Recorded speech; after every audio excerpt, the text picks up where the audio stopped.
Es ist soweit, ich bin von Zürich zurück auf Graubünden gezügelt und ich bin diese Woche mit gefühlt nichts anderem als mit dem Umzug beschäftigt gewesen. Und Leute, zügeln fällt mir echt nicht einfach. Ich hoffe, ich muss nie mehr in meinem Leben zügeln. Darum bin ich auch so froh und dankbar gewesen, Naomi 2 volle Tage zu mir gekommen und hat mir geholfen, alle Möbel aussuchen, im Baumarkt die richtigen Schrauben finden, weil von so Sachen habe ich überhaupt keine Ahnung. Ehrlich gesagt bin ich nur dort gewesen, zum Zahlen. Ich folge einfach immer der Naomi.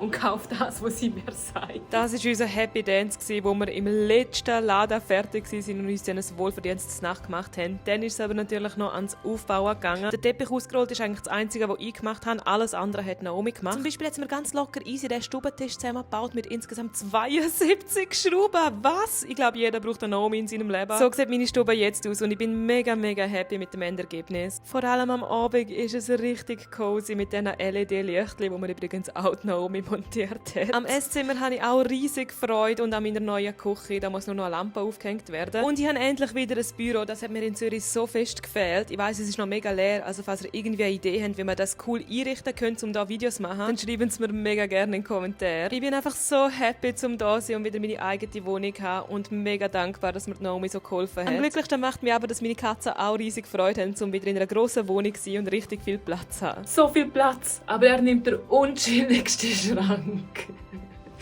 Gönn dir.